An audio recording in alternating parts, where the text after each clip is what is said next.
Hey guys, how's it going? Hope you're doing well. My name is Crown, and today I'm going to read you some very interesting stories that I hope that you're gonna love. And now, without further ado, let's go!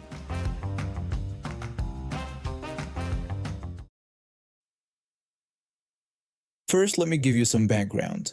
My dad works as a bail bondsman. If you don't know what that is, he essentially posts bail for people who can't afford it, and they pay him a fee for the service. If they don't show up to court, my dad loses the money he put up for their bail and he has to track them down. He's not a bounty hunter like some people think, though we get that confusion a lot. My dad had been complaining about this one client for weeks.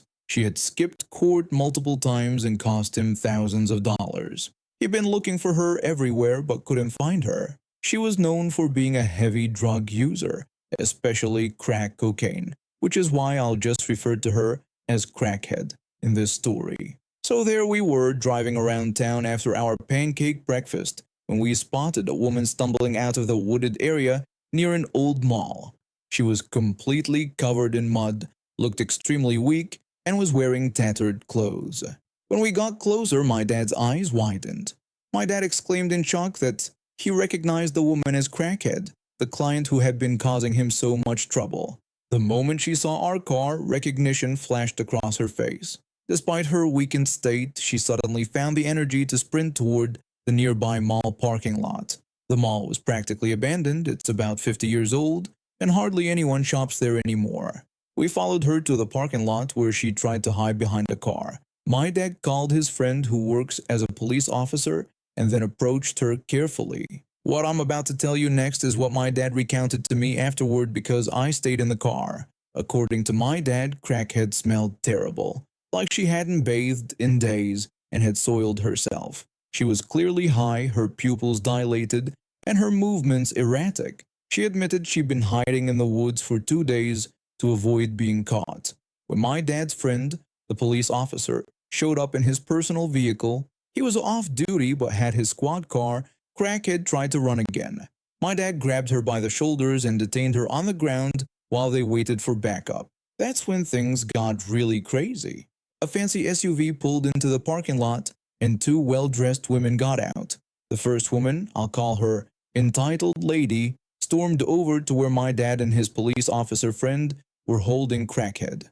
Entitled Lady demanded to know what they were doing and ordered them to get off the woman immediately.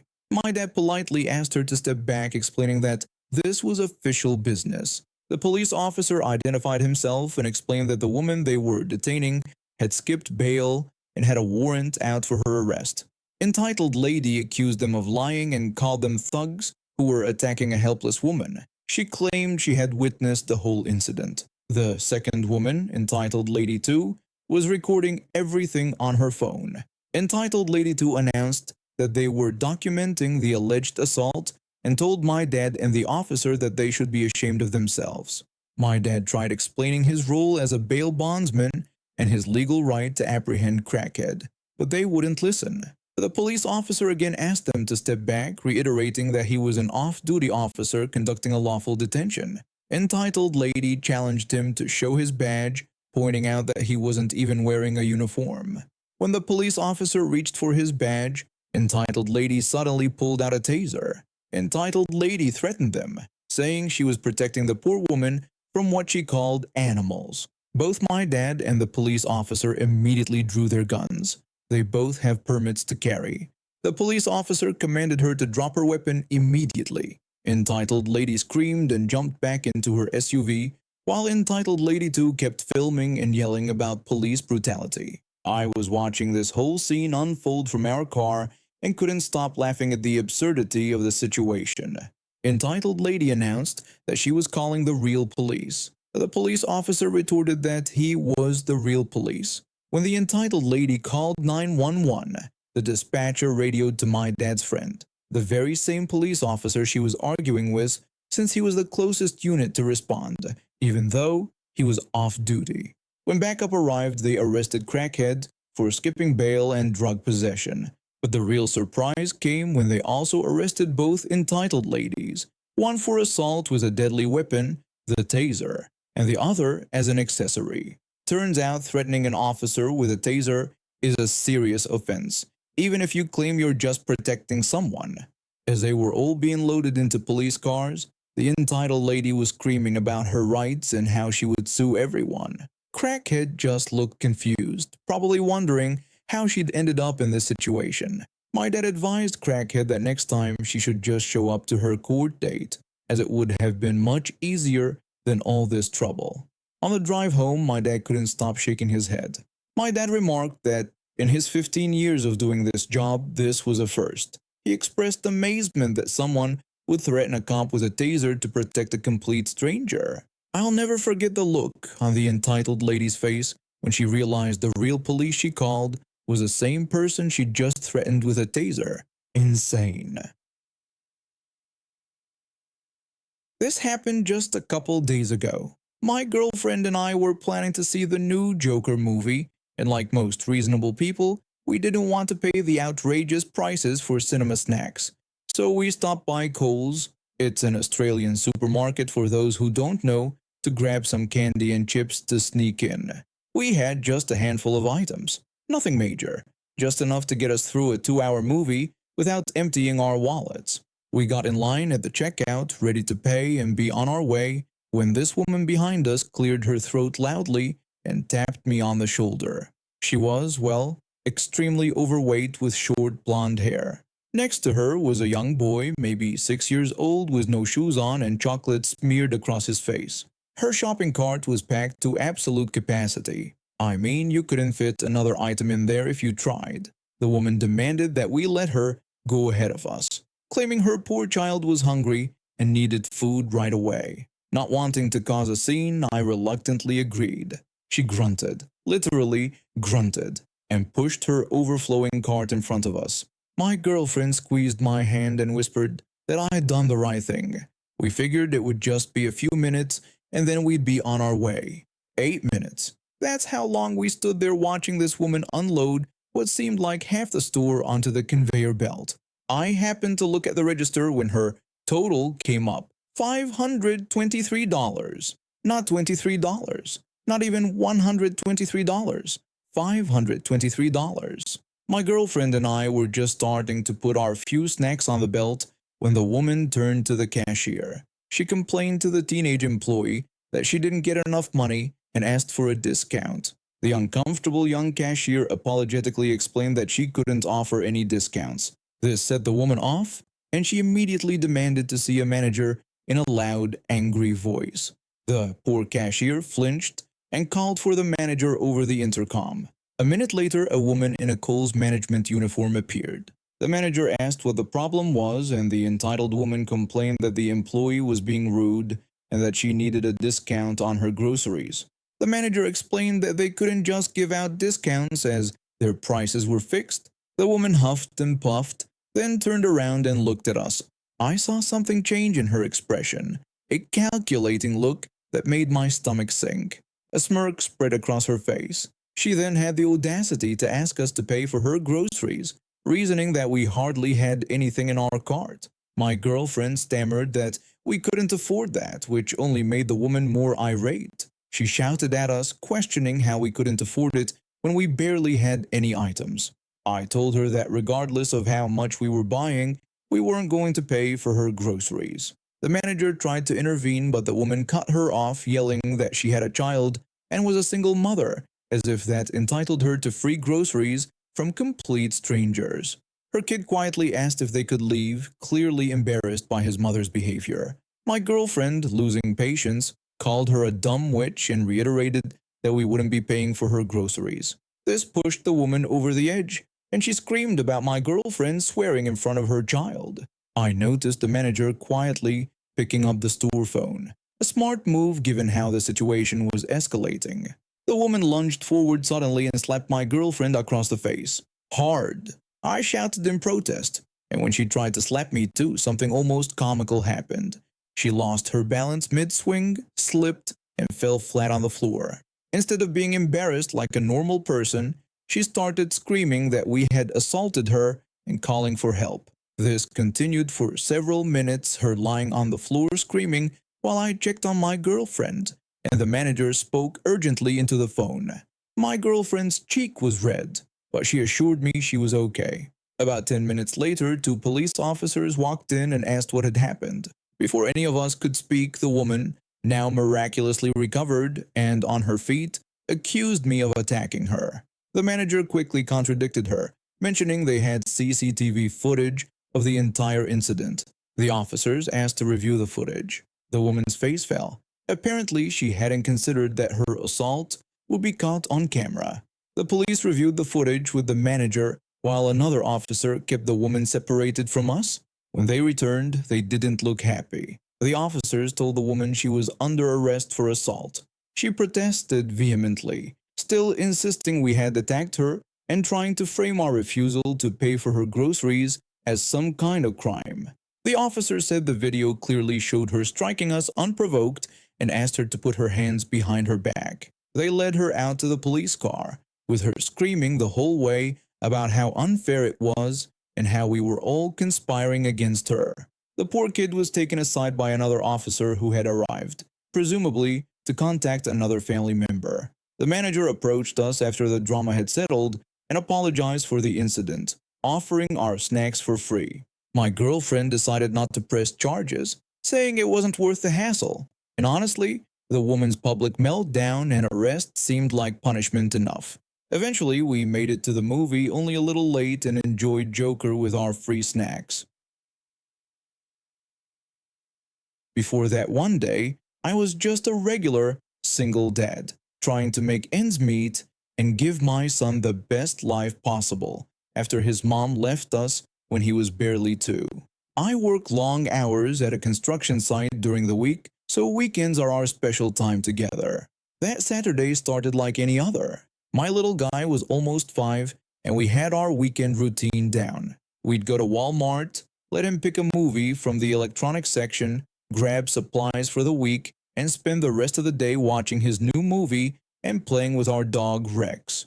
Rex had run out of food, which is why we had to make this particular trip.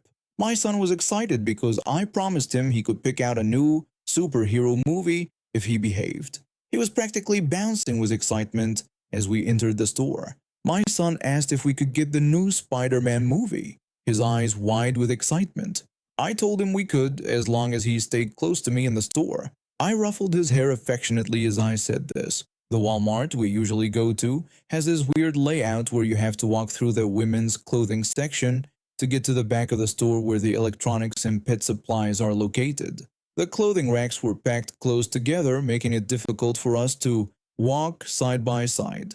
I reminded my son to stay right behind me, looking back to make sure he was following. I was only a step or two ahead of him when I heard a harsh voice snap that I should get out of her way. Then I heard something hit the floor, followed by my son crying out in pain. I spun around immediately and saw this woman behind me with a shopping cart half full of items. My son was on the floor behind her, crying and clutching his arm. For context, my son wasn't even 4 feet tall and maybe weighed 55 to 60 pounds.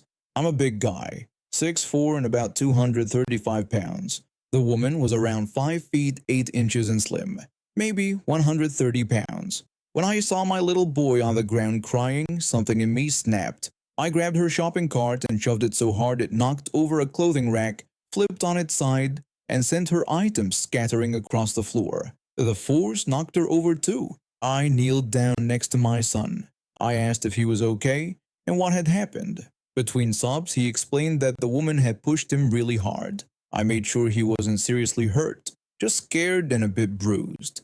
When I was checking him over, I felt sudden, sharp pain as something hit the back of my head. The woman was attacking me from behind, punching me repeatedly with hands covered in rings. She landed blows to the back of my head, the side, and then one right on my cheek before I could react.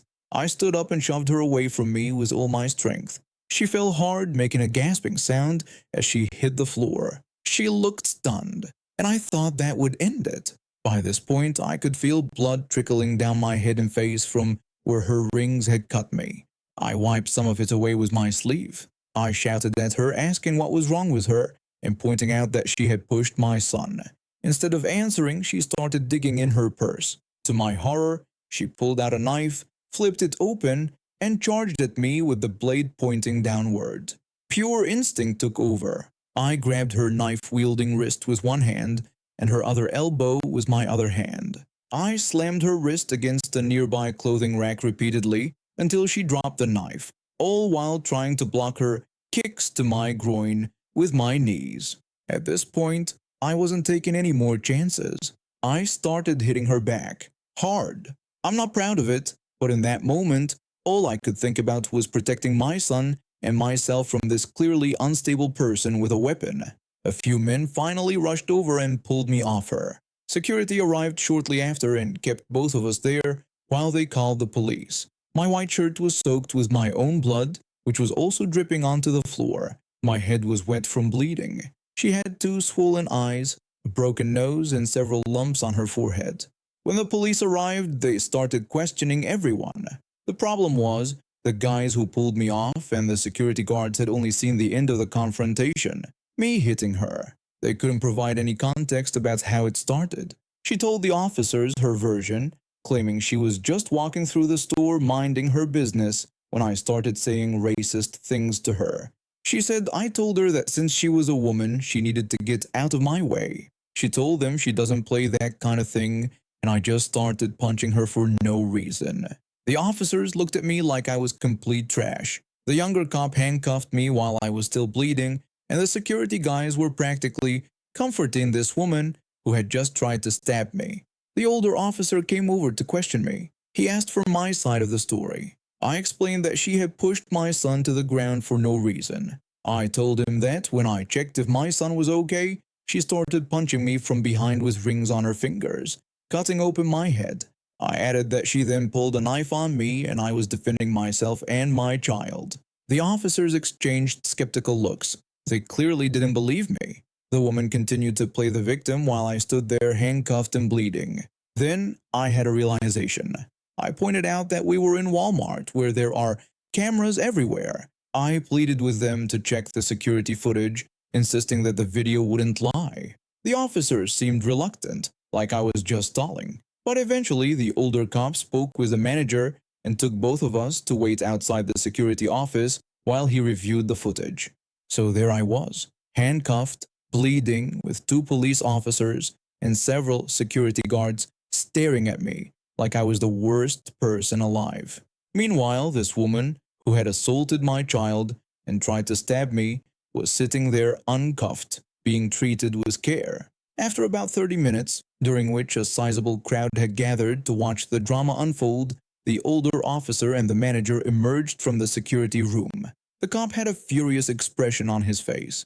He immediately told his partner to cuff her and that she was under arrest. Her face dropped as they read her rights and placed her in handcuffs. She started protesting loudly, claiming this was discrimination and that she didn't do anything wrong. She insisted that I had attacked her first. The officer responded that the video showed everything. He listed off how she had pushed a child to the ground, assaulted me from behind, and pulled a knife on me. He told her that she was facing multiple charges and was banned from the store. The officer came over to remove my handcuffs and apologized. He asked if I needed medical attention for my injuries. I declined, saying I just wanted to take my son and go home. He nodded and handed me some paper towels for the blood. Another officer had been watching my son and brought him over to me. I decided to forget about the dog food and movie. We just needed to get out of there. As we were leaving the store, I could see the officers walking the woman to their cruiser. Suddenly, I heard a child's voice scream for them to let go of his mama.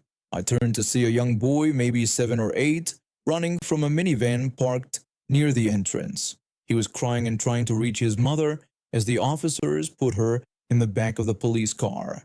Behind him, I could see another smaller child still in the van. This woman had left her children alone in a hot car for at least an hour while she shopped, assaulted people, and got arrested. The officers looked shocked as they realized there were unattended children involved.